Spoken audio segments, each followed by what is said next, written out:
Hello and welcome back once again to Viper Bites, presented by the Fantasy Points Media Group. If you want to get that edge on that competition, go to fantasypoints.com, enter promo code VIPERS22, and we'll get you 10% off that subscription today. Now, before we go any further, we are going to need you to hit that thumbs up there, get those notifications turned on. Make sure you are subscribed to the Vipers Network here on the YouTube. And if you listen to us Apple, Spotify, Stitcher, take a second and rate and review us, because now we're going to dive into the top 5 dynasty assets for each one of these 32 teams in the National Football League. What's that all mean? We're going to kick it off here with the Atlanta Falcons. And hey, for IDPers, we are not going to forget about you here, because Grady Jarrett comes in on this list. Defensive line 110 here, especially in those leagues that you need to start defensive tackles. Grady Jarrett gives you top 5 potential at that position. At 29 years of age, Jarrett is coming off a 49 tackle campaign there and looking to rebound.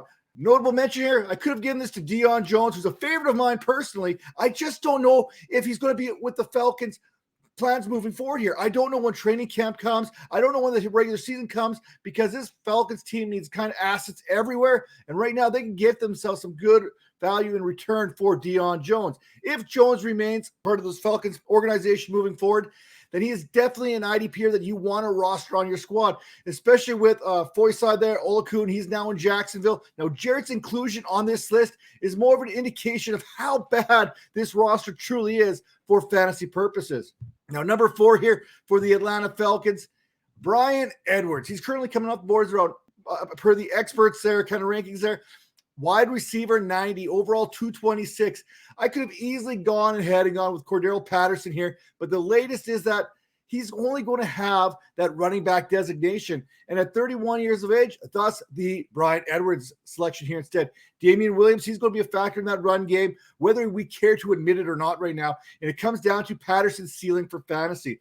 The Falcons need to add any kind of offensive potential to this roster, thus trading away that 5th-round pick in 2023 to land Bryan Edwards and a 2023 7th-round selection. It's safe to say that Edwards has never lived up to his expectations in Vegas. Coming out of South Carolina, he posted 45 receptions, 764 yards in just 15 contests. Good news, if you're looking for a revival of sorts, we know Atlanta is going to need to throw the ball plenty in 2022. With Russell Gage heading to Tampa Bay and some other pieces moving on, the Falcons have 287 vacated targets. So if you're looking for maybe you like to gamble, maybe you like to play the lottery, Edwards can store a little bit of faith in that realm.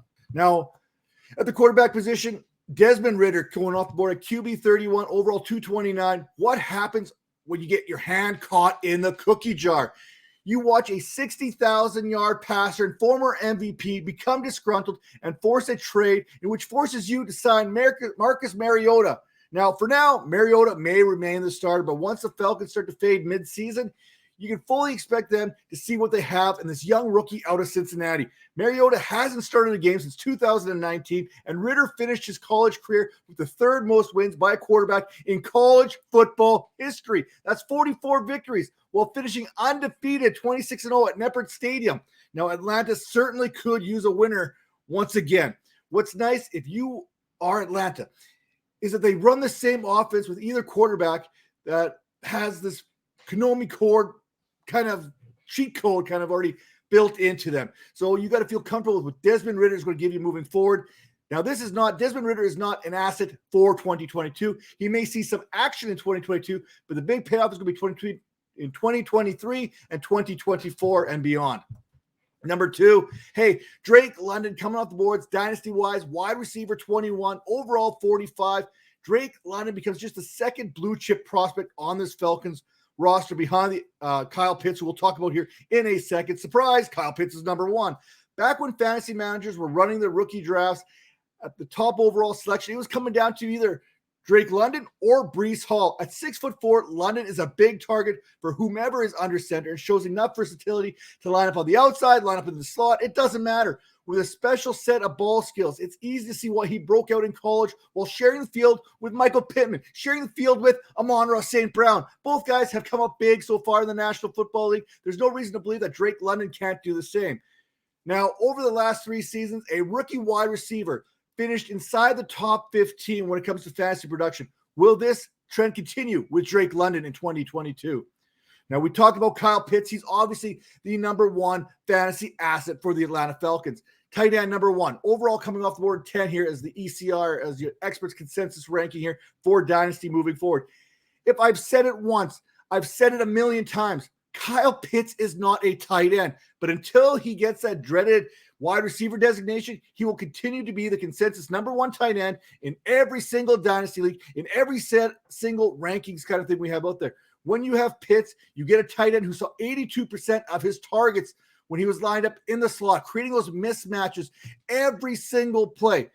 It will be up to Mariota or Ritter to exploit these mismatches for the Falcons, especially near the goal line. A closer look at Pitts' snap count saw him in line 248 times, lined up out wide 237, and in the slot 286. For argument's sake, let's say Mariota is under center for the majority of the season.